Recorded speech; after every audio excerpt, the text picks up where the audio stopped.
That's it, man. Game over, man. It's game over. Oh, no tears, please. It's a waste of good suffering. Fairly alarmed here.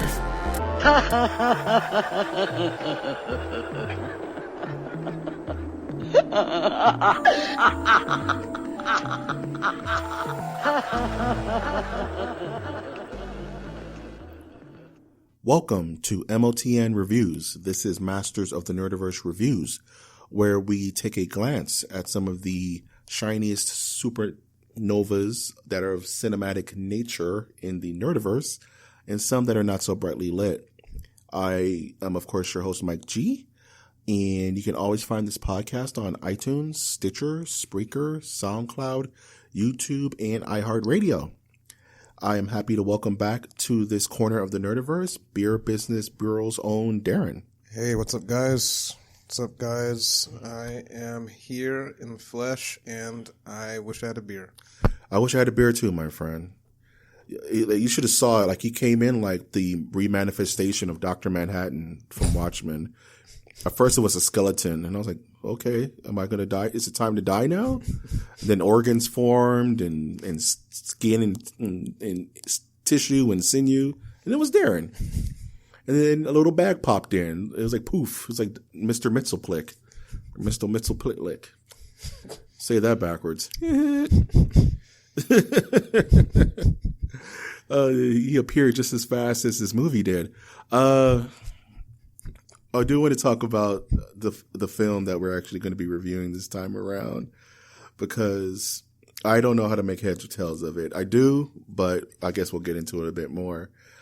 The film that we're going to be talking about today actually debuted in 2018, and it's directed by Julius Onah. That's a cool ass name. Julius. And the film we're going to be talking about today is The Cloverfield Paradox. The Cloverfield Paradox. Oh, man. This one came like a thief in the night, didn't it? I mean, well, you know, honestly, I knew nothing about it. And the thing, and I'm actually glad I didn't know anything about it, because, right. Like, you know, and usually the way J.J. Abrams and Matt Reeves do these types of movies, like particularly with the Cloverfield movies, they do a lot of viral marketing. Right. A lot of secretive marketing, ARG stuff. Right. And so, like, this wasn't even on my radar because it just wasn't. Yeah. And of course, you know, when, I look at J.J. Abrams stuff all the time. Yeah. I just so happened to see J.J. Abrams. I was looking him up, and during the Super Bowl, and I saw reference to a thing called God Particle. I was like, yeah. What the fuck? Like, that's what I knew it as. I knew it as God Particle. I mean, I had no idea about God Particle either. Yeah. That's the thing. But anyway, and again, I'm one of the biggest J.J. Matt Reeves fans. So, like, you know, that came as a real big surprise to me. Right. Even more surprising was the fact that it was announced during the Super Bowl. Let's talk about that, man, because this had one of the weirdest marketing campaigns I've ever seen, where going back to Cloverfield and going back, like you mentioned, and going back to 10 Cloverfield Lane, these films have always had a track record of interesting viral marketing. May it be from cryptic notes to the first trailer not even having a title. Yeah. You know what I mean? Yeah. Crazy stuff like that. Which is really, really effective. That was crazy. I remember the first time seeing that in theaters. I was like, what the hell was that? Yeah. But it freaked a lot of people out. We were like, I guess we're watching it. Yeah. You know, and then this one was, hey, you know that movie you may have heard of? Yeah. It's going to be on Netflix. It's coming out. It's coming out tonight. I guess I know what I'm doing now. Like literally a second after the Super Bowl. I was so hyped because my ear's been on the twing of God Particle for a little while now. And it's one of the movies I wanted to see this year. Because I'm really big into the whole Cloverfield mythos, as it were. And I was like, I guess I'm just watching this tonight, right? Yeah. And I watched it immediately after. I didn't watch the Super Bowl because I refused. But I watched it as soon as it became available on Netflix, and I had to reset my freaking browser. I had to reset my TV just so that it can refresh Netflix and make it viewable. But I'm really kind of interested to hear your take on this whole thing. Oh, you want me to go first? Okay. Yeah. So right off the bat, I'm just going to explain it in a very, very, very short visceral kind of way. It doesn't make sense. It does make sense, and then right. on multiple dimensions, which is also a part of this movie that is anyway. It's a terrible movie. Okay, yeah. It is a terrible movie, but that has more to do with the goal that they were trying to achieve. Yeah, that's because otherwise, like, and then the same type of MO that they've tried to use for all the other Cloverfields, it's not going to work the same way. It's funny. It's like these films all originate from alternate places. Like 10 Cloverfield Lane was never supposed to be a Cloverfield tie-in, right? Well, no, actually, it was. It wasn't originally because it had nothing. They reshot all the weird alien shit at the last second, right? Yeah. You know what I mean? No, correct. However, I'm not sure if you follow the campaign for 10 Cloverfield Lane, but what was it? The company, I think TAS something. The weird company that's interwoven through all these movies. Yeah, with Talgado or something like that. Yeah, Talgado. Yeah. Stambler is actually he was a technician. He worked for the company. Oh yeah. And so that also was getting doing the offshore drilling, which woke up the original monster. So there are connections, and that's the thing about this movie. The connections are there. Yeah. But you don't really you don't really get that these movies aren't different.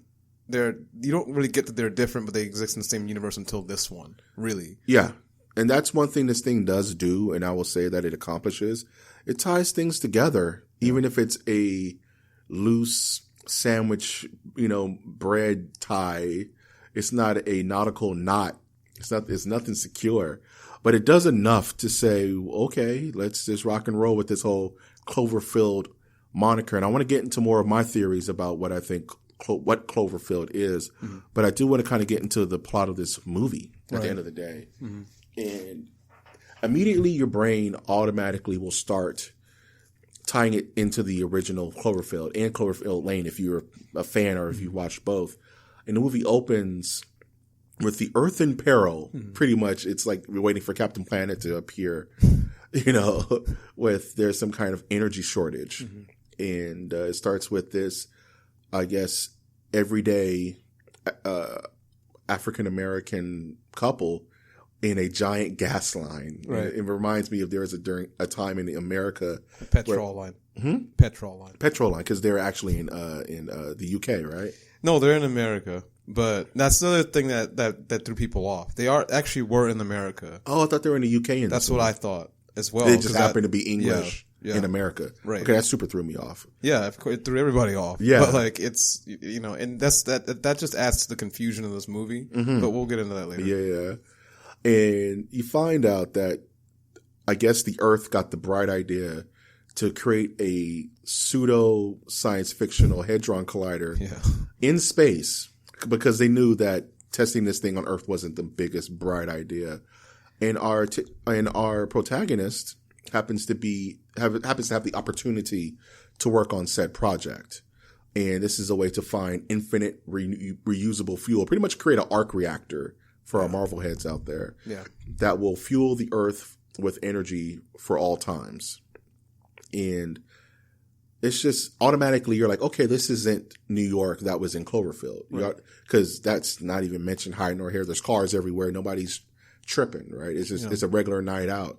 And it already gives you, without saying it, this is a different state of reality or a different multiverse, as it were. And that's a word that's thrown around a lot in this movie is the multiverse idea, which kind of goes into my idea of what Cloverfield really is.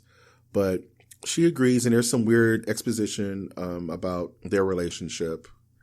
And she joins the ragtag group. And everyone speaks different languages, but understands each other. It's almost like a JoJo's Bizarre Adventure episode, where it's like Jotaro is Japanese, but but the other guy's like Italian, and one guy's Egyptian, but they all just speak the same language.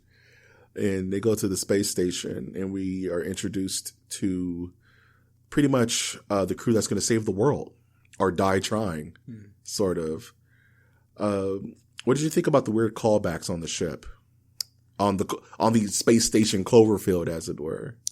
When you say callbacks, what do you mean exactly? Like, the Donald Logue character. Oh, yeah. Technically being related to Stambler. To Stambler. His last name was Stambler. Yeah. But this is an alternate reality Stambler. Right, of course. That could be his uncle, or in this case, I would guess his great grandson, maybe. So this is a bit in the future. Yeah, right. And you also don't get that right off the bat. No, you don't. You have to kind of dig for that. Stuff is like actually modern day, and it's actually, unless you follow the campaign, you know that it's set about 10 years from today. Yeah, from this year. So, my thoughts on him. I mean, my thoughts on featuring him and saying what he was saying is basically. He's explained everything. Yeah, he explained. He's explained exactly the movie. Yeah, he's explained the entire series. There's no reason for me to watch. He's the harbinger of doom. He's the guy in front of Friday the 13th. Right. That's Cap Blood. You're all going to die. And you're just like, no, it's fine. I mean, I feel like it's more of a cop out. In a sense, it wasn't necessary. It wasn't necessary, but that's again like the goal of this movie. It's kind of a sacrificial lamb, isn't it? Yeah, it doesn't. I mean, they've missed their goal that they were trying to achieve was the wrong type of goal. Yeah, and it made it even more. It made it even worse in the fact that they made this movie another universe. To try to pseudo explain where the monster comes from. I kind of feel like they wrote themselves in a bit of a hole. Yeah.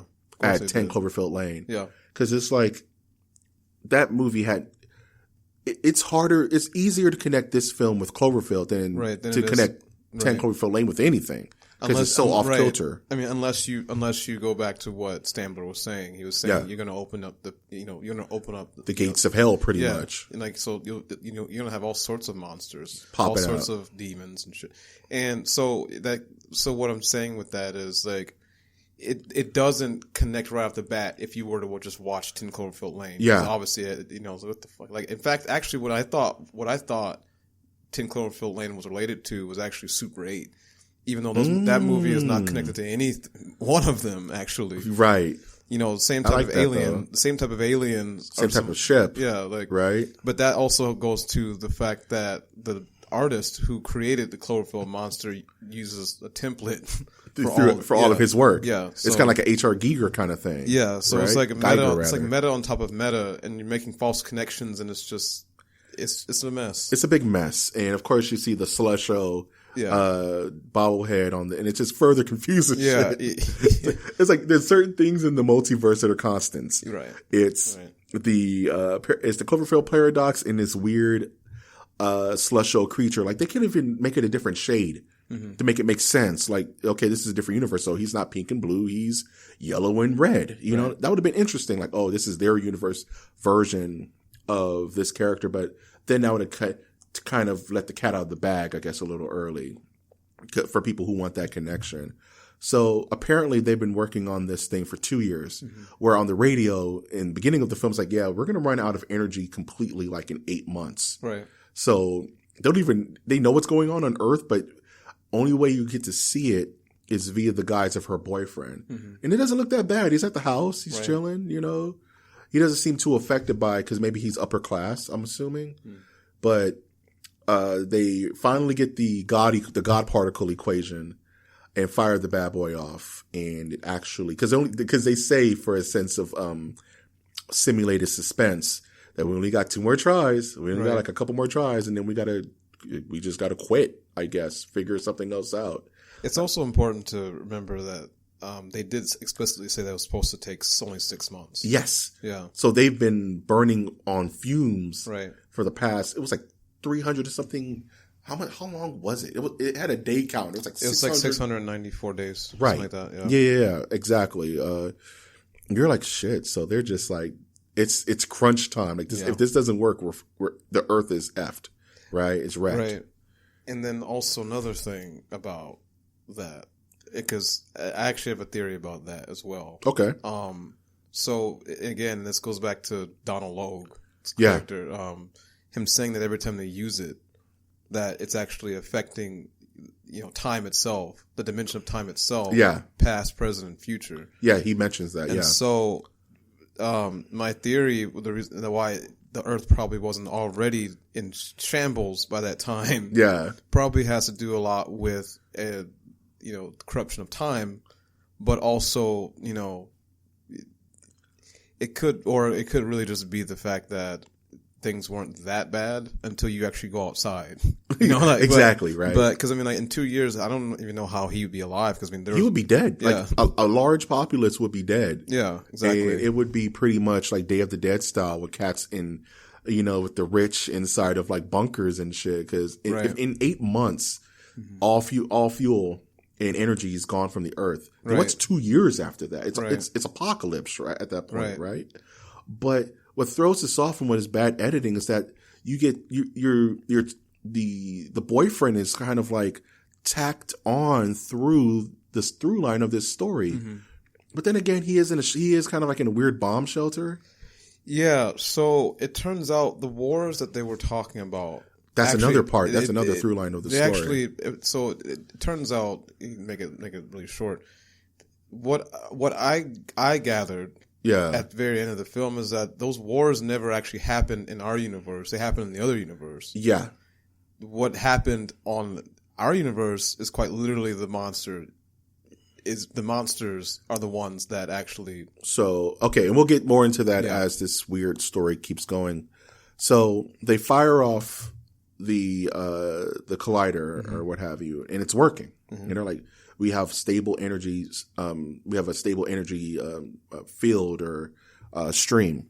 It's working so good that it overshoots it, and it overloads. Yeah, it overloads. It misfires, and once that misfire happens, topsy turvy, up is down, cats and dogs living together, and mass hysteria. And when everybody's like kind of all getting back to. The Earth is just gone, which is kind of a fun thing to play with. It's like, well, we're not getting any signals. Okay, try NORAD or whatever. We're not getting anything. Yeah, it's like, look out the window, you idiots. And I've always had a problem with windows and space stations because it seems like the most structurally, the biggest structural fallacy in like creation. Like, why would you create plexiglass in space? Like, looking outside, it's nothing to look at. First of all, well, I think it's for morale. Actually, that's what it is. You have fake TV screens like in Resident Evil, where it looks like the beach is outside or something. You don't have, because it's a space station. Any little crack is going to cause it's going to cause like hull damage, man. You're all going to die. Sorry, I'm not going to go on that trip. So they're like, okay, the Earth's just straight up gone. What did we do? Mm-hmm. This thing has infinite potential. Anything could have happened. Our systems are fried. Things aren't working. Mm-hmm. And then it kind of becomes a weird little haunted house at this point because the ship starts changing. Yeah. And they start changing. And some of the characters is the young lady that we were introduced to in the beginning. The guy who played Baron Zemo in Civil War, I think his last name is Braun or something like that. Bruhl. Thank you. Yeah. Yes. And he plays the German kind of engineer. You're right. Because the thing is that this is truly Captain Planet because there's like a representative of every race on this ship. You have Zhang Shi from House of Flying Daggers. Yeah. And she's cool. I was happy to see her doing stuff. She looks exactly the same, which is awesome. Yeah. She's exactly the same. And they're all trying to figure out, like, first of all, let's find Earth. Second of all, let's get the ship fixed so we don't die. And the weird stuff starts happening. You know what I mean? The first weird thing is the other officer. I want to say he's Swiss. Or what? That guy? He's Russian. He's Russian. Yeah. Right, because he's the big jerk. He's the wet blanket. And he's just, I guess they're used to his shit after like 2 years of being cooped up with this guy. And he starts kind of going through his own little arc that's immediately abruptly stopped to where you think it's just affecting them mentally. Maybe it's the strain of the situation. Maybe or Pandorum or something like that. Or Pandorum, right? Yeah. I love that movie. It's so weird and dumb. So Pandorum. Oh, man. But he starts tripping, talking to himself and kind of having his own machinations. Maybe the Germans had something to do with this. And it's just like, no, man. Like, it's just us up here and we're saving the earth. Nobody wants to fuck this up. Right. You know what I mean? Like, why would anybody sabotage this? Honestly, with him, I didn't get this at first. Yeah.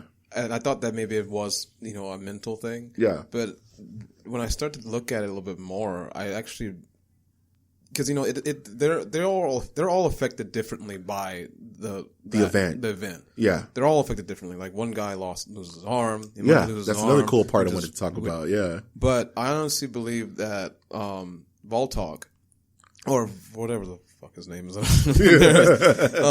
he didn't last very long. But he actually, I actually believe he was talking to himself.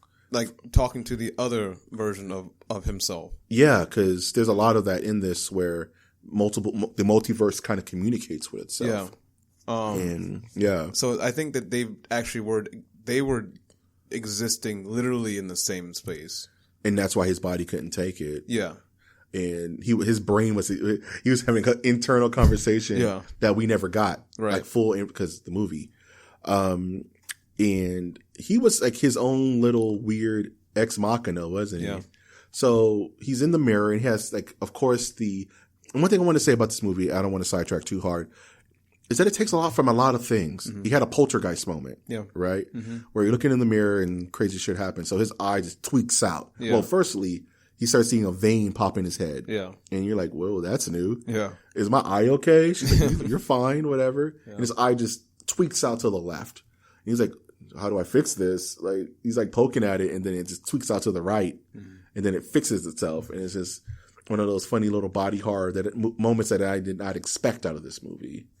And he gets the bright idea to 3D print a gun, which he had to break protocol to do. Right. But if he's like just one of the members of the ship, how could he break protocol to do that? I would think only the captain or maybe the second commanding officer would have access to something like that. Again, so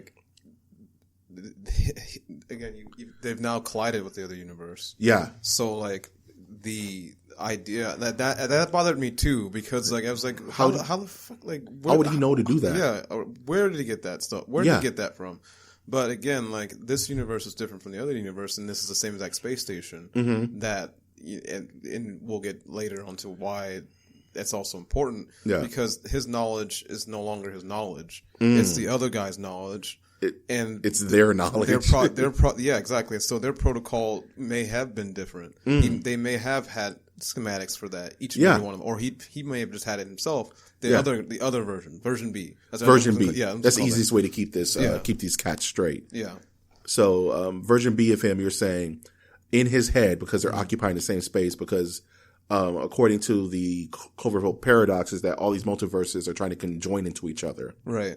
Well, not conjoin, but the fact that this quantum entanglement, that happened because of this shit. It was the rock in the pond, so to speak. Yeah. And it affected everything differently. Right. So, you said Voltok? I think his name is Voltok, something like that. He gets the bright idea to say it has to be the German character that is actually, and this kind of goes back to further in the story, which we'll talk about in a second. He's plotting against us. He has to be stopped. Yeah. So this is all our headcanon because they don't explain this in the movie. Right. His alternate reality B self is like, okay, make this gun. Let's go take care of this and save the day. So they go in there. He threatens him and Shang-Chi with a gun. And she's yelling at him in Chinese. And he's like, yeah, man, we know, why'd you put the gun down? And homeboy just kind of seizures out. Yeah. Kind of apropos of nothing. So they're like, and he's apparently dead at that point, right? No, he's still alive. Oh, because they take him into, they have their alien moment. Right. Yeah. And like you were saying, like a lot of this, there's a lot of homages. There's a lot of borrowed themes and borrowed, not plot devices, but just borrowed moments. Right, yeah. You know what I mean? Because there's one moment that I have to mention, but I can't wait to get to it. But he is convulsing on the table, and apparently he just dies. Yeah. And there's a subplot early in the film where they had these worms, I guess, for experimentation. And the American guy, no, he's not American. What is he? He's Irish. He's Irish. Yeah. The Irish engineer. Yeah, Mundy, yeah. Yeah, he's just like, the worms are gone, guys. Yeah. That's weird, right? Yeah. And they're just like, whatever. And they have this perfect shot of him just upchucking maybe 1,000 worms. Right. Splattering all over the place. They're swimming in worms now. Yeah. And they're just like, well, I guess we know where the worms went. And it's like, it's such a weird moment. Yeah. His character was actually very weird. The Irishman? Yeah. Yeah. I don't know, do you want to keep talking about him? Let's talk about him for a second, because he takes all this shit kind of in stride. Yeah. It's very off-putting to me. It's really weird. It's almost, it gives like a sort of, I mean, he did serve as kind of the comedy, but it was a weird type of comedy. It was like, it wasn't ha-ha funny. It was like dry humor. Yeah, it was like, CK, what's his face's humor? Louis C.K. Louis C.K.'s humor, where it's just like, okay, I guess he's chilling. Yeah. But he comes to a part because they have to fix the ship, and because of these wacky, because of the paradox, the ship is in shambles. Right. Parts are missing, not broken, but missing. Like their gyroscope is missing. And he's going around doing his engineer thing. And he's leaning his arm on the wall, and the arm loses dimensional integrity. Yeah. The wall, rather. Yeah. And his arm just drops into it, and it's shifting. And how would you describe what that scene was? So for me, it reminded me exactly of Fringe. Yeah. That episode where the universes are the Bellini collision principle or theory, where when two universes crash together, all sorts of crazy ass shit happens. Right. It's another version of quantum entanglement. So with that scene, literally like the wall, his arm is now the other guy's arm. Yeah. And it's also being fused with the wall, but it's almost, the walls actually turn into like some sort of like metal soup. It turned into like a mirror in a weird way. Yeah, it was really odd. And then, going further, they pull him out of it and his arm is just gone. It's just, but it's not gone. It's almost teleported to another part of the ship. Right. And it makes less sense because you would think it would have fallen into the other dimension, right? Right. But no, it's just like it's shifted to another part of the ship, and the medical officer is like, it's almost like you were born this way. Right. There's no injury. It's like it grew naturally this way. He's like, well, apparently the hell it didn't. Yeah. And he's so chill about it. He's just like, I guess I don't have an arm now. Yeah. And then that one part where he's like, "Where's my arm?" and like his face. There's that one particular scene. Is like, it's like almost like he wants to laugh. Yeah, it's so weird. He's having a Jimmy Fallon moment where he's just like, "My arm, guys." It was one of the most awkward scenes I've seen in a long time. It just didn't feel. I didn't feel any weight behind it. Like he's like, I guess I'm the one-armed engineer, and he's cracking jokes about it. You know what I'm saying? It's very funky. So actually, and then we come and the ship messes up again, and they're scrambling to the part where the ship messes up, and they hear this weird screeching. Yeah. It sounds like a monster, and it's behind. Oh wait, actually that happens before. He loses his arm. I'm sorry. Yes. Yeah. So let's go to that because that's a very important part. They're investigating the ship, and they're going around looking for where to fix things so they can make it back home for a second jump, because apparently they fixed it. They know how to do it now, but the ship's in such shambles, there's no way they can fire it again at this point. Right. So, who comes across it? Is it him? Is it the Irishman? It's Shang-Chi. Oh, Shang-Chi, right. She comes across Tam, whatever. Tam. Is that her name in the film? Yeah, that's her name. I'm sorry. It's hard because I want to call them by their actual names because I really didn't care much about their actual. Same here. Same here. Like I didn't the characters I really didn't care too much about. Yeah.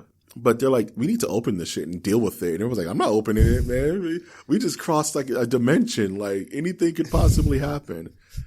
And they're like, just do it, man. So they open it up and literally someone is like interwoven into the wall, like through wires and electrodes.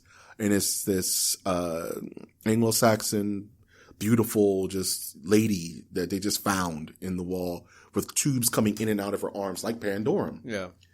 And they fish her out. They're like, yeah, we can't cut wires because this is just going to make the matters worse. Like, what? Just leave her there to die? And they're just like, kind of, yeah. But they have this weird technology where it heals wounds immediately, and she gets super healed up. Yeah. And this opens up a whole new can of worms, as it were. So established now is that, has it already been established where the Earth actually went at this point? No, they haven't found the Earth yet. Okay, so the Earth is still missing. Yeah. But they found this lady. Mm-hmm. And they fix her back up and they're like, what the hell? Was she a spy? Right. You know, how did she get on the ship? And they get her back to operating status where she's kind of coherent. Mm-hmm. And she's freaking out because, like, why are you guys treating me like this? And they're like, what the hell are you talking about? Right. She's like, I've known all you guys for the last 2 years. And they're like, we don't know who the hell you are. And she's talking directly to the protagonist. Yeah, Hamilton. Yeah, Hamilton, yes. And she's just like, yeah, you're not supposed to be here.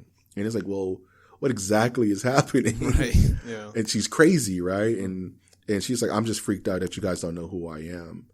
And they just kind of keep her away in kind of like stasis while they keep her away in quarantine while they kind of figure out what's happening. And I believe this is the part of the story where they actually find out what the situation is. The situation is worse than they've truly anticipated. Right.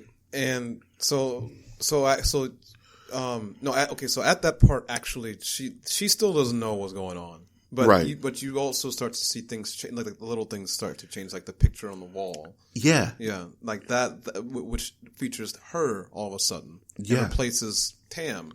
Mm-hmm. Which is also the reason why she says, I don't know. I know all of you guys. I don't know her. Don't trust her. And then Hamilton's like, I don't know you. Like, it's like, don't trust what? you. Right? I mean, but you also did come out of a wall magically. I mean, like, I guess I'm going to hear you out. Yeah. It's like, right. I mean, because nothing's making sense Nothing's making sense at this point, so might as well just rock with it. Shit. I mean, yeah. And like, so at this point, that's when we get to the scene where, that's when she gets to the scene where she's hugging her and consoling her. And she whispers in her ear, like, "Oh, don't trust, the German." Right. Don't trust him. Yeah, because like it. Yeah, like. And then that kind of opens to them starting to look a bit further into his transmissions, where she's like, they find out that he's been sending transmissions to Deutschland this entire time, and that he is banished from working on any other thing on the ship while they fix it. He's like, and the German gentleman is like, I have no idea what you're talking about. Right. Like, you're making a big mistake. And the captain is just like, I see the proof, right? Yeah. But this is still not, at this point, it's not explained that reality is starting to flip to the current reality that they're in. Because they're an anomaly in this universe, and the universe is trying to fix itself. Right. So it's adjusting things to fit its natural course. Right. Which is kind of crazy. And I'll make sure that I haven't skipped over anything. So we get to the point where they find Homeboy's arm. Yeah. Yeah. Which is a trippy ass part. Because they're arguing and they're like, and somehow the German guy gets out. And he gets out of his confinement. And he's like, guys, you have to check this out. He's like, how did you get out, first of all? He's like, don't worry about that. Just come here.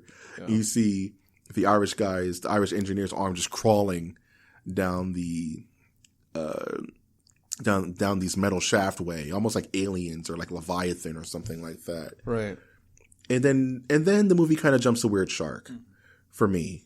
And that's when they kind of catch his arm. Right.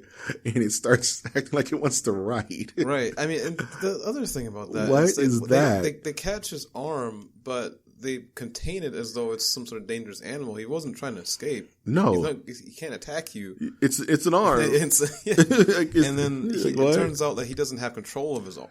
They're like, "Are you controlling your arm?" He's like, "No, because I'll be flipping you off right now because it's not my arm." Right, and then it's obviously the version B Monday's arm. Mm-hmm. And one thing I'm still confused about, and maybe it's not supposed to make sense, but he tells them to check Voltog or V. I'm just calling him V. Yeah, V. That's fine. They tell him to open him up, and like, what the? How did it know to do that? Unless they did that on their end.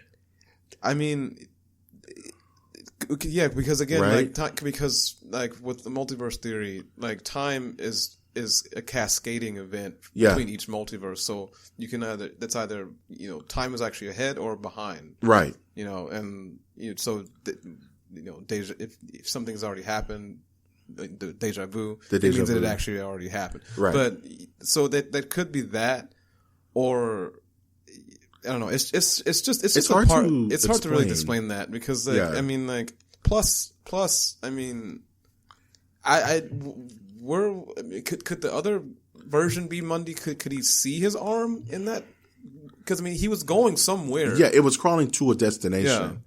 But how is he controlling his arm to get it to a destination it can't see? Because it's an arm. Right. It doesn't have eyes. It's not cousin it, right?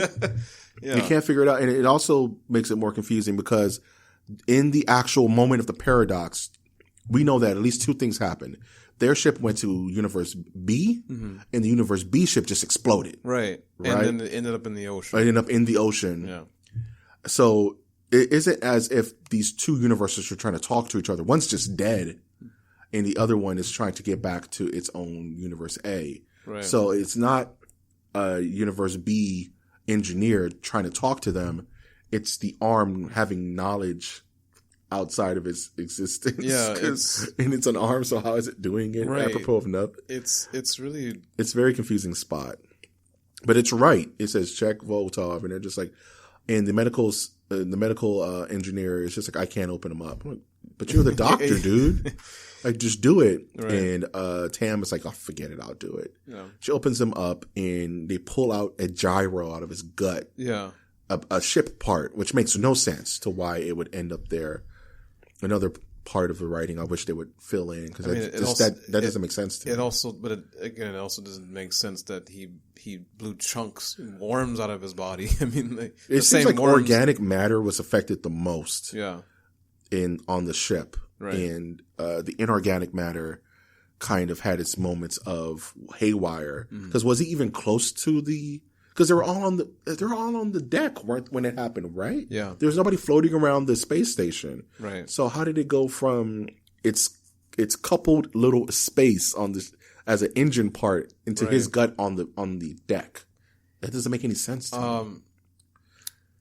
The only thing I can think of is that gyroscope is not the gyroscope that they originally had. It could be version B gyroscope. It just could be a version B because, gyroscope. Like, I mean, and the other one just disappeared because, like, okay, it explodes, right? Yeah, pieces go all over the place in this temporal explosion, this universal temporal explosion. So that piece, fully intact, happened to jump over to his gut, right? Because remember they hadn't excavated the site. They haven't recovered anything from the site just yet. Right. So who knows what's on that ship. Right. And what's not. You know what I mean? So and because it just happened. Right. And then I don't want to jump too far ahead, but then they start getting transmissions from that Earth as if their stuff is tuned to it. Right. It's just kind of weird to me. Or actually, I think what it was, they found the Earth. They got the comms work. They got the instruments working again. They found the Earth. They realized they were upside down. Whatever.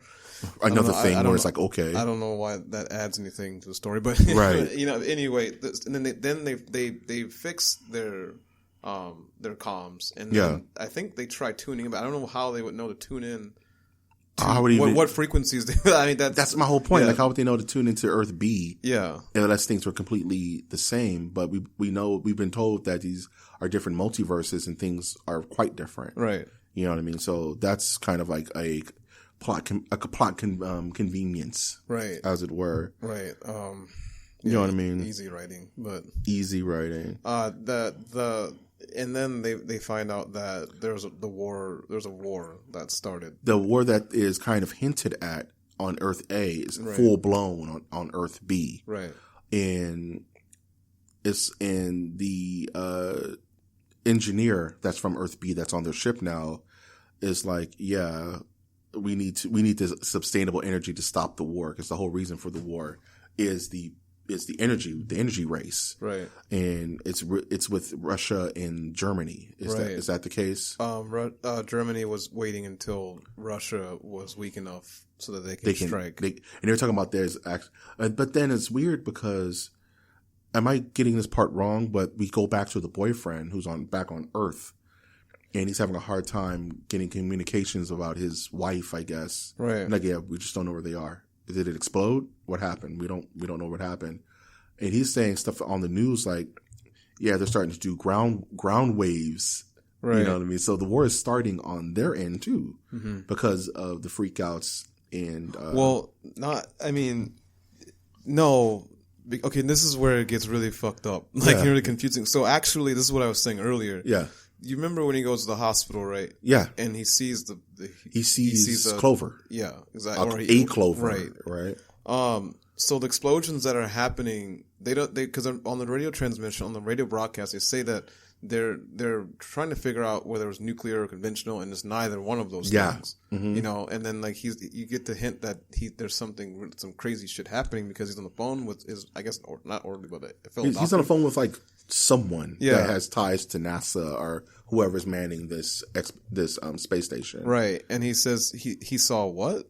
Right. You know, and you kind of get the idea that what the guy was referring to is what he just saw. What he just saw. Yeah. You saw, and they play around with it a lot. Yeah.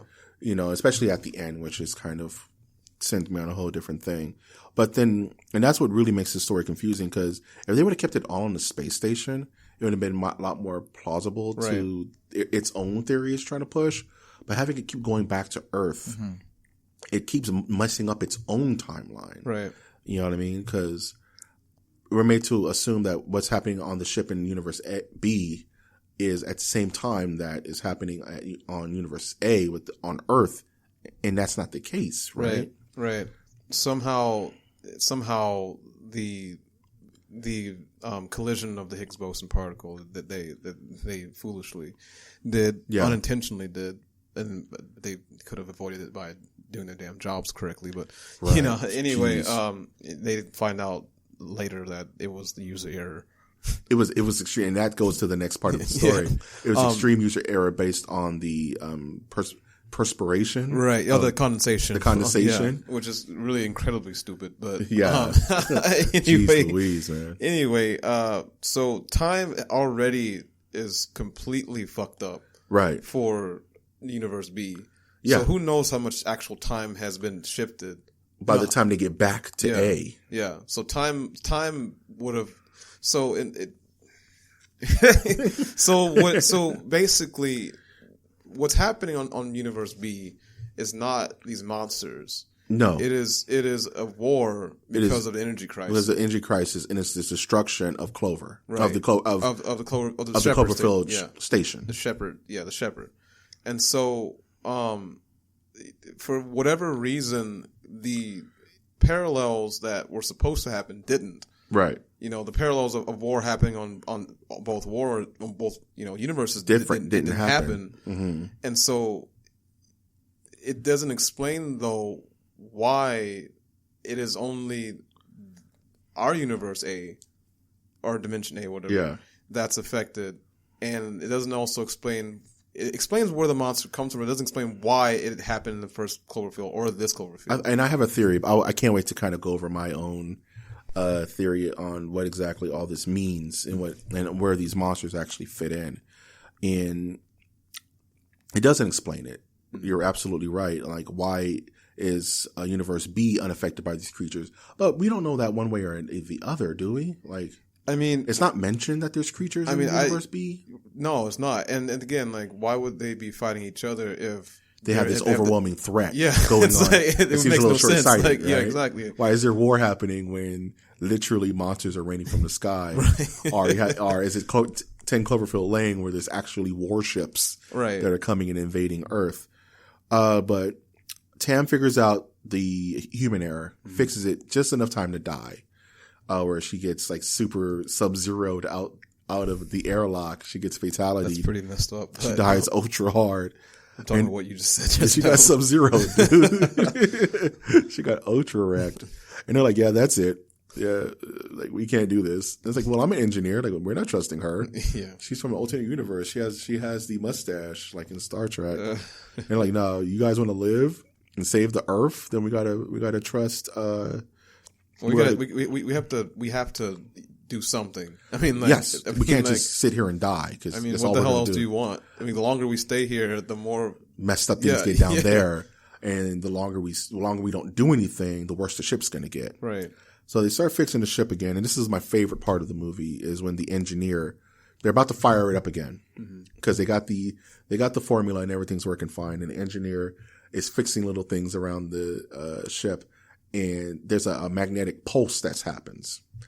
And all of his equipment sticks to a wall, and it's like it's shifting and not shifting, but it's kind of magnetoing to the wall. Right. He's so fascinated by it that he doesn't notice that the nanotech stuff, which I think is a kind of a dumb scene. But I like the scene because it reminds me of Night of the Creeps. Oh, okay. Because the magnetic pull is so strong that it's pulling the nanites away from the wall, and it's giving it this weird wiggle effect. Right. And it reminds me of the last scene of Night of the Creeps where the leeches are wiggling towards the kids right before the basement explodes. Right. And it's like such a, if you're not a horror nerd, you probably wouldn't get it. And it could just be me internalizing it. The director may have not even thought about that film when he made it, but it just gave me a very, very hard Night of the Creeps vibe. And so for some dumb reason, after the magnetic pulse goes away, it pulls it back where I would think it would just fall to the ground. Right. Why would it retract back? Because if that's the case, then why didn't all the tools go back to where they were? Right. The tools would just fall to the ground, or right? Because it could be reverse polarity. True. And, I mean, who knows? I mean, anything and everything goes in this movie. This scenario as wrong as possible. Right. And so it kills him because, one, it just explodes the entire deck that he's on.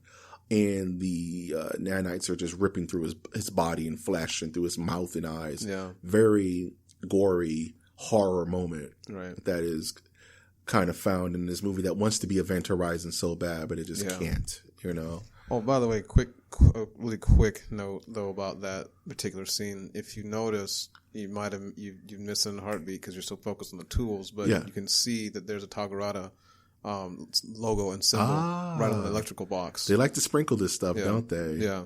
Make sure that there's only a couple of multiverse constants. Is that company in the slushy creature, and I guess the Clovers, which I want to talk about in a bit towards the end. So they're like, we have to separate the lower dock because it's going to destroy the whole ship. So they go on this weird expedition to remove the bottom part of the ship, which is now damaged beyond repair.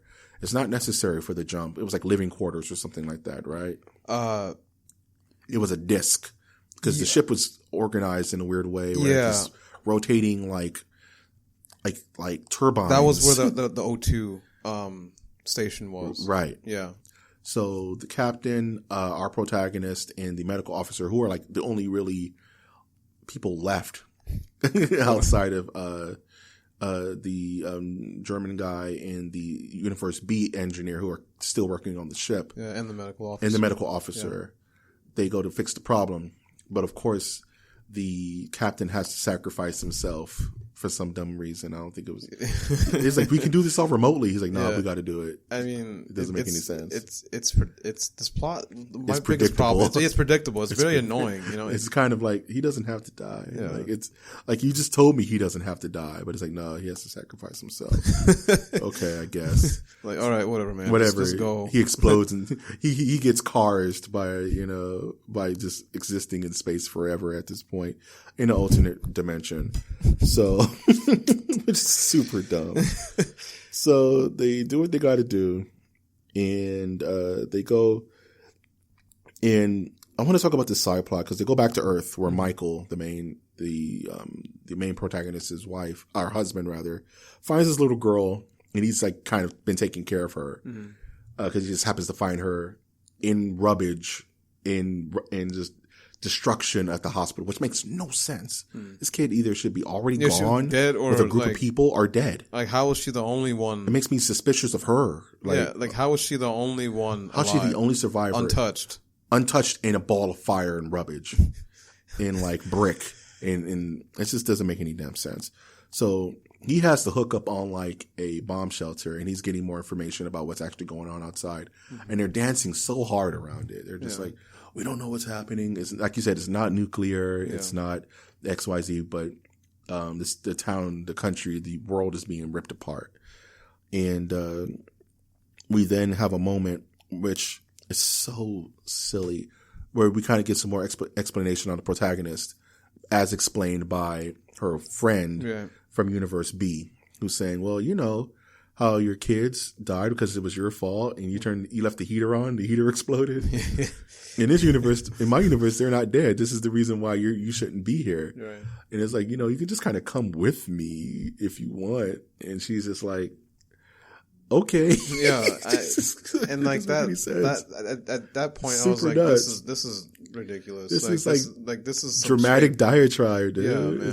And it immediately reminded me of Walter Bishop. Yeah. And it's just like, okay, this is dumb. This is super dumb. Like, and this happens, and we kind of jumped around, but this happens in the film where the captain's like, this isn't your world, man.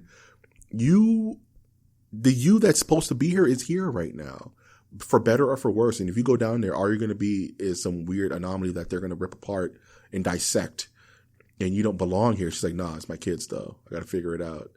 I'll figure it out. And it's just like, she has the most short-sighted thought about this. Like, if another Darren was to walk into this door right now and says, I'm Darren from Universe B, I'm shooting him. You kill that Darren, because doppelgangers are not to be had. Or you send him to the government to be examined forever. They're not going to be like, oh yeah, you're cool. Right? Yeah. Live your life. No, you're finished. You're in a test tube. You're Operation Sand Beast, and they're going to rip you apart forever. So we get to a part of the film, which is towards the climax, where they're just about to jump back, because they have to do 2 jumps. Mm-hmm. They have to do 1 jump to get back home, and then 1 clean jump to perfect the limitless energy.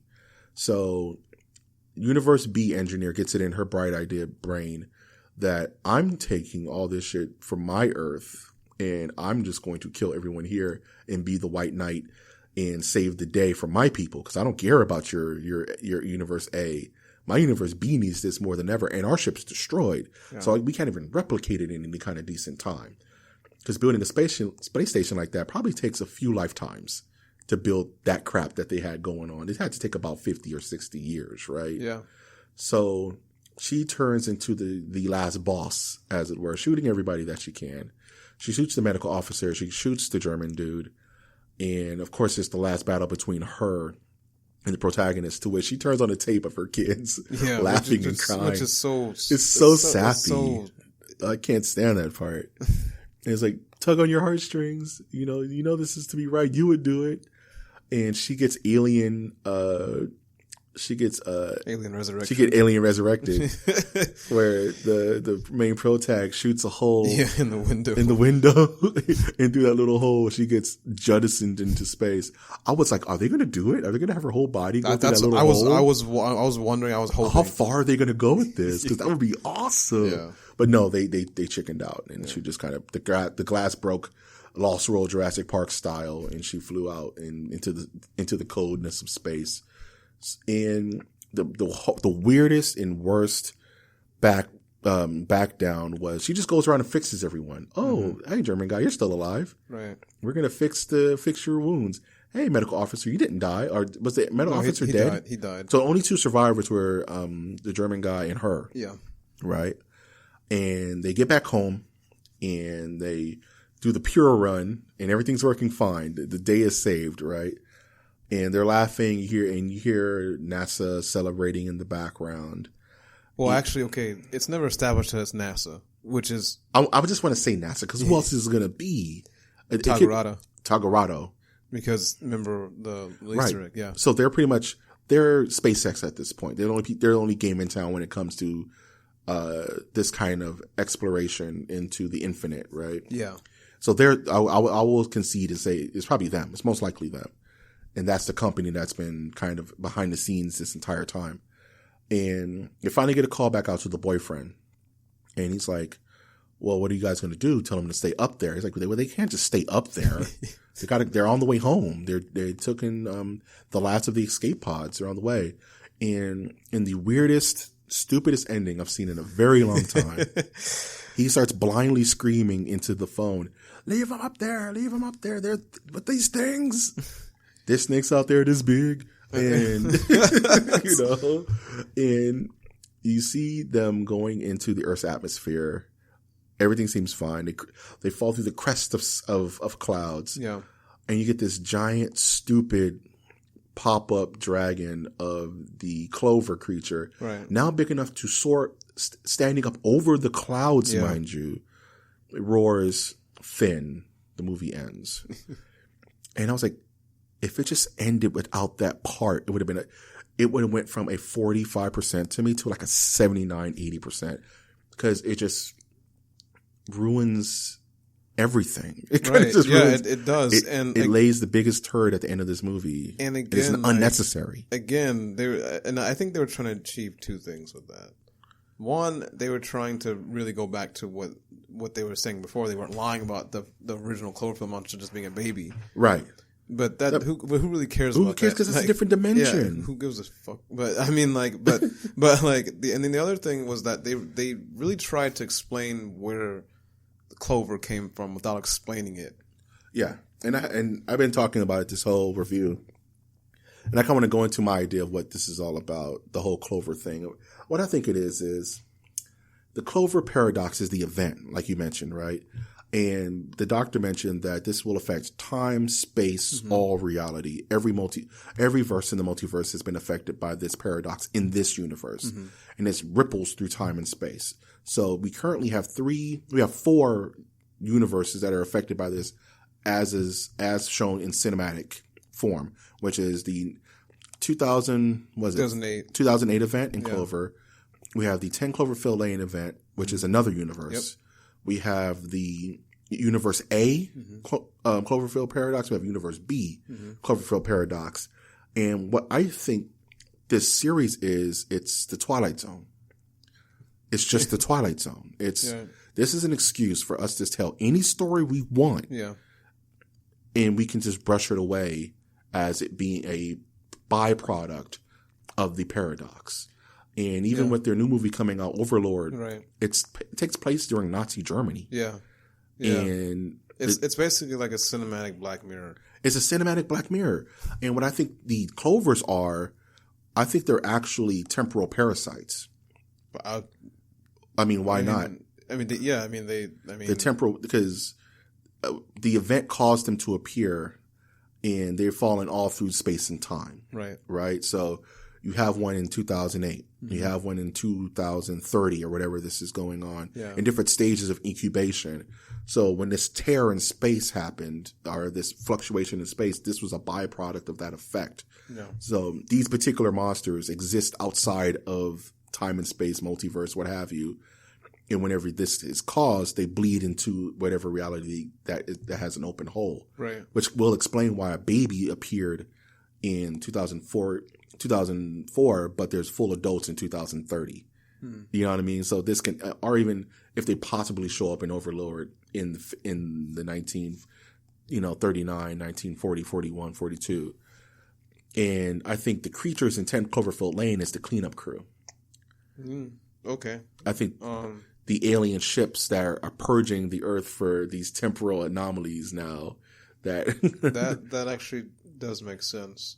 You know what I mean? And that's why you have 2 different sets of creatures. You have the non-thinking, parasitic byproduct of this paradox through time.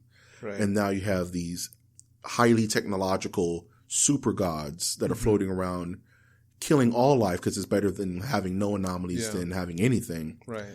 And 10 Cloverfield Lane is not about conquering. It's about extermination. It's about cleaning all these universes of this issue. Right. And that's where we get the gassing and we get the creatures that run around and just kill pretty much anything that's breathing. Right. You know what I mean? And that's kind of like my theory that these are going to be the tying threads, like a fringe. The guys with no hair and the guys in the suits, I forget what they were called. Observers. The observers. Yeah. That they have to go through and clean the paradox. They have to set the water still again.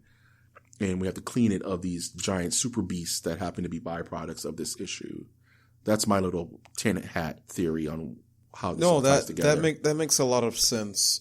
Because again, like, and it's borrowing from other works. Borrowing from other media, right? So like, the observers were the keepers of the universe. They were the watchers, pretty much. They want to make sure that their future was always in order by having the ability to go back in time and correct things, or just see things make sure that things are going according to how they should be going to. Exactly. The flow of time. The flow of time is correct. But with this, I do really like that theory, but again, there's still a hole. And the whole, I'm not saying it's perfect. Yeah, but I really do like that theory. It's the only thing that makes the most sense in this case. Yeah. And that's what I've been thinking about this whole time. Because that would actually make them way more connected. Yeah. But the problem, though, is that if they are temporal parasites, then where are they actually coming from? I think they're coming from the nether. I think they're coming from... Remember in Deep Space Nine? No, remember in Star Trek Voyager, there was that weird type of space that was outside of space? Right. That the Scorpions came, the one creatures that can destroy the Borg. Right. I think that outside of our known multiverse, there is a bleed in between these universes, and that's where these creatures subside. So when, it's like also like you're saying, like an interstitial space between the universes, the inner space between space. So, like the human body, my blood is in my arm, right? But until it will change if I get cut, right? So, and now it's in a whole different atmosphere and it reacts differently. So to think about it like that is that these creatures are within the membrane of these realities, and because of the paradox, it cut that skin and they just bled out throughout different points of time and space and reality. Right. And the 10 Cloverfield Lane creatures are going around cleaning that shit up, and are cleansing the universes to get it back to some remblance of normalcy. So then it gives them a point. It gives these creatures a point. And it also allows you to tell any story you want because it's a damn multiverse. Right. Superman could be a part of it for all we know. Shit. Right? Yeah, exactly. Or Goku or something. Fucking Goku and shit. So going on that theory, which I think is a really, really, really strong theory, then because this new movie is just a code name Overlord. It's just code name Overlord. Yeah. That's all we pretty much know. What I'm thinking then, again, borrowing from Fringe, like these aliens that are cleaning up house are probably going to be featured prominently in Overlord. Yeah, because I think the plot of Overlord is that the Nazis have gotten a hold of some tech they're not supposed to have. Mm-hmm. Maybe in this universe, one of these ships crashed. Right. And they got a hold of the tech, and it's far beyond what they know how to use. Right. And they're using this temporal erasure tech to kind of make their universe even worse than what it should possibly be. Right. And that goes back to these guys just being pretty much temporal cleanup crew. Yeah. Cleaning out these ticks that are now infected the body of the multiverse. Right. You know what I mean? And that's, until they tell me differently, that's the headcanon I'm going with. Because to me, that makes the most sense. It does. Because otherwise, like, if it turns out that there's absolutely no monsters or anything to do with aliens in this next one, I'm gonna be kind of upset. Then none of this shit makes sense. None of it makes sense. And like, this is dumb. Even as an anthology. Yeah, even as an anthology, you can't. The beauty of anthologies is you gotta lean towards one way or the other. Are you gonna be creature feature or are you gonna be conspiracy? is any of it going to make sense, or is none of it going to make sense? It's like the Twilight Zone. Like the Twilight Zone isn't a connected universe. It's just random stories from the Twilight Zone. Because there are too many connections, especially and actually there's another Easter egg actually in the very first film, in the very first opening where you see that this tape is footage of the DoD. Yeah, you'd actually see a symbol that's the same symbol of the Dharma Initiative from Lost. See, that's just weird. Yeah. So what is it? Like, I get it, but is Lost a part of this weird multiverse now?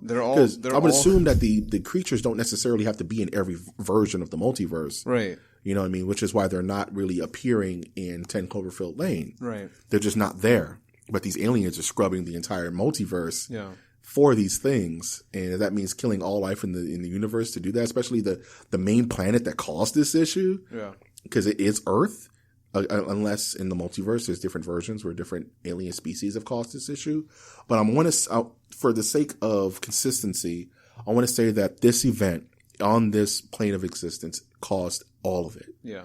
The Cloverfield paradox on this space station caused everything. Yeah, that's exactly what they're within the entire multiverse. This one out of a quintillion, universes, this one caused the problem. That's what they were trying to convey. Yeah, which they did convey that. But again, like they did it in all the wrong ways. Yeah, it was very, and I was just thinking about, and I mentioned this on the podcast, on the weekly podcast, is that we shouldn't have to think about this. I get it. Like this is a form of buzz around the mythos and the show, in the film, but don't make it connected if it's not connected. And if it is connected, then do a better job at sprinkling your connections. Right.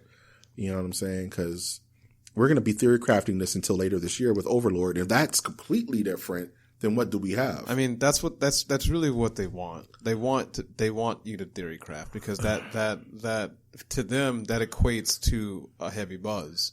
And heavy buzz but people again, like people are going to stop caring. Yeah, people have already stopped caring. Yeah, because people are already kind of upset about the film. Yeah, like what have you really accomplished here? Right. It's kind of like, it's like, I don't want to go into Star Wars, so I won't. I was going to use a Star Wars analogy, so that doesn't belong here. No. We're talking about actually decent science fiction. Oh. Yeah. But I just wish that things were a little bit more tightly knit. Yeah. And the 800-pound gorilla in the room is 10 Cloverfield Lane. Yeah. And that's like the only real standout. This doesn't make sense outside of little things like familiar company names and familiar imagery. That's it. Yeah. There's no real tie to either of these films outside of that. If they're trying to make a connection, they're trying to get us to talk about these connections. It really certainly feels like they're trying to get us to write the story for them. Yeah, pretty much. Like, write the story for them. Yeah, to make their jobs easier. Yeah. However, like if it also feels like they know that none of these connections are really going anywhere. Yeah. Like, they know exactly. They've game planned this thing out. J.J. Abrams is no slouch. Yeah. He's a very meticulous dude. Mm-hmm. So if his name's attached to it, trust and believe that he has the next 5 films in his head already that he will produce or direct himself. So it's like whatever theory crafting we're doing doesn't really matter, but the whole point is that we're talking about it. Yeah. And in talking about it, it creates buzz, and buzz creates asses in seats. Because I'm not going to lie, when this dropped on Super Bowl Sunday, I was just like, I guess I'm watching that tonight. Yeah. Right? Yeah. And it's such a plore. Like, I would have preferred it being called God Particle than the Cloverfield Paradox, because it just feels like they're a McDonald's stamp. You know what I mean? It's like, people are dumb. They're not going to get it if you call it something different. It has to have that Cloverfield moniker. Yeah, and it's just very silly to me. But it's also brilliant. It's brilliant. It's also brilliant, which bothers me.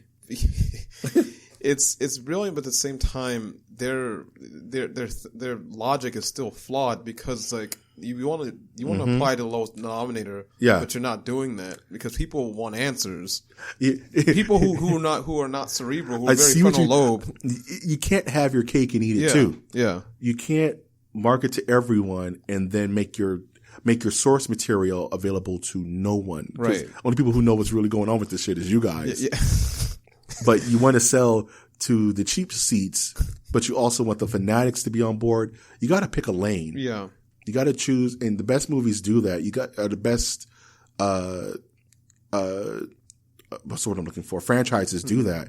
Whereas, like, make no illusions. The Fast and Furious series knows it's stupid. It knows it's catering to the lowest common denominator. Right. But they do that in a straight line. In a consistent way.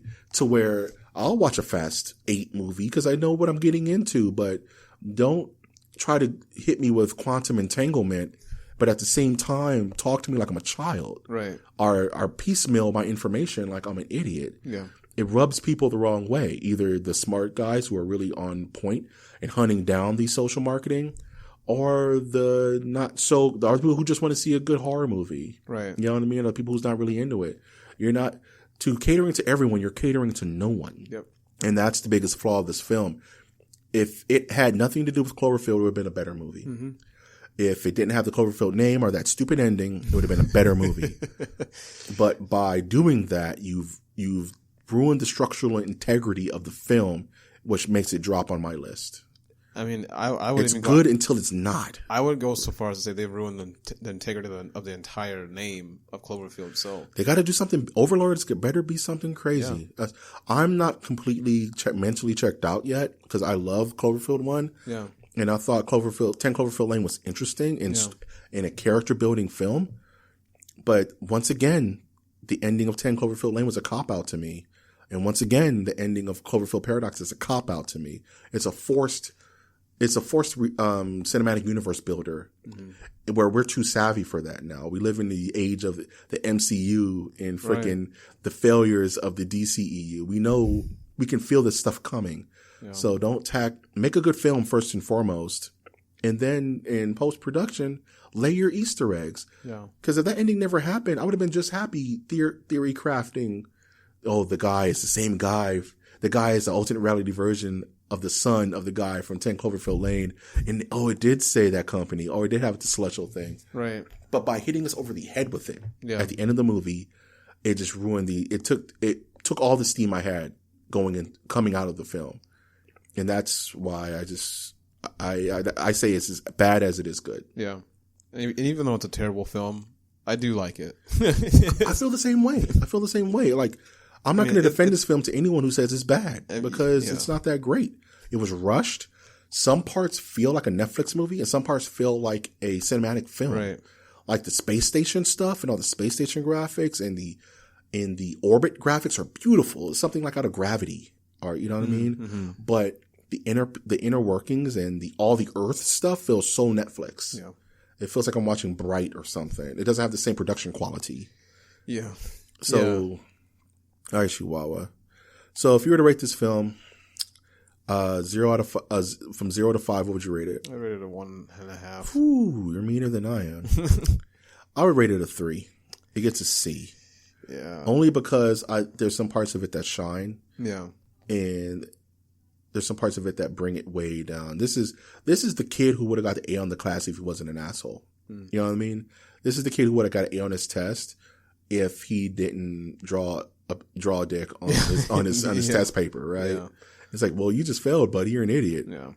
So I take this to a 3 out of 5. I give it a 1.5 for a number of reasons, but the only thing that would, again, with ending.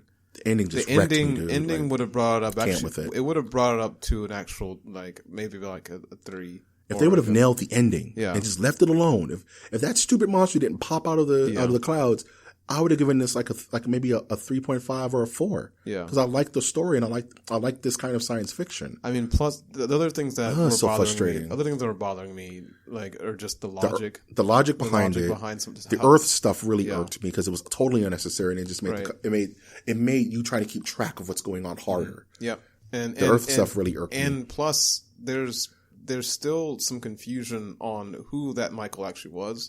Is that Michael B or Michael? Well, that's what some people are actually coming to the conclusion.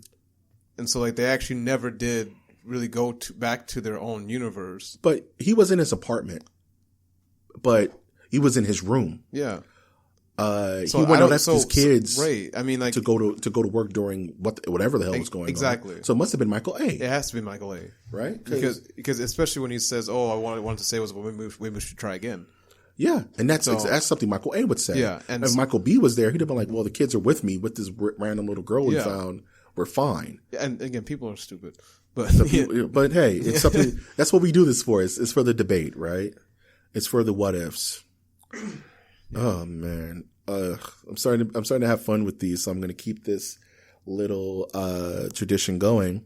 If you were to make a Cloverfield Paradox beer. Sorry. It's all right. What would be in your Cloverfield Paradox beer? Some sort of like. Okay. Sorry, excuse me. First of all, making a beer for this movie, it would probably have to be something super basic, like a lager or something. Keep it cheap, baby. Keep it cheap. Because that's precisely how this movie feels. Yeah. So it would be something akin to more like a colored Coors Light. Damn. Because that's what this makes me feel like. This movie is a strawberry Rita, ladies and gentlemen. So like a Slusho colored Coors Light. Fuck, it tastes like cotton candy. Yeah. Like cotton candy, but it has a texture of Snickers or some shit. Oh, God damn. Oh, you're making me hawk. That's a 1.5 beer right there. That's what you don't even drink that at the end of the party when all the good stuff's gone. Right. Like, who brought the banana Rita?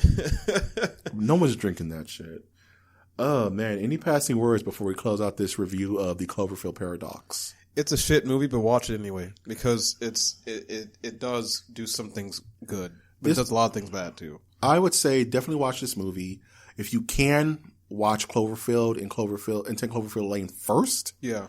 Because this movie is one other bad thing about this movie is heavily reliant on your understanding of those two films. Yeah. Because the monster's not going to make a whole lot of sense if you don't know what it's about. Right. So try to watch those superior films because in my opinion, 10 Cloverfield Lane is the better of the three. Yes. In regards to storytelling, acting, John Goodman, all that crazy stuff. But watch this movie. It's free. If you have Netflix, it's free. So check it out. Base your own opinion and let us know. If you're listening to this podcast on iTunes, Stitcher, Spreaker, SoundCloud, YouTube, or iHeartRadio, let us know what you think. Give us your theories on what's happening in this cosmic slop of a film. And I would love to hear it. And if I get any, I'll definitely go over them the next review. I'm, of course, your host, Mike G. And I would like to thank Darren for coming back and doing a review on this funny film. Yeah. Funny is putting it lightly. Funny is putting it way lightly. But yeah, I'm always glad. Where can we find you, buddy? Find me at Beer Business Bureau on YouTube at God, I don't know why I always do this. At Beer B Bureau on Twitter, Beer Business Bureau on Facebook, and beerbusinessbureau.com. Go find them and get that Cloverfield cotton candy beer that's going to make you Earl. It's going to make you Earl worms. Yeah, you put like gummy worms in the bottle, so when you drink it, you can spit out worms, bro. Ugh, nice. Thank you for joining this review, and I'm always going to ask you to look towards the skies. Look towards the skis.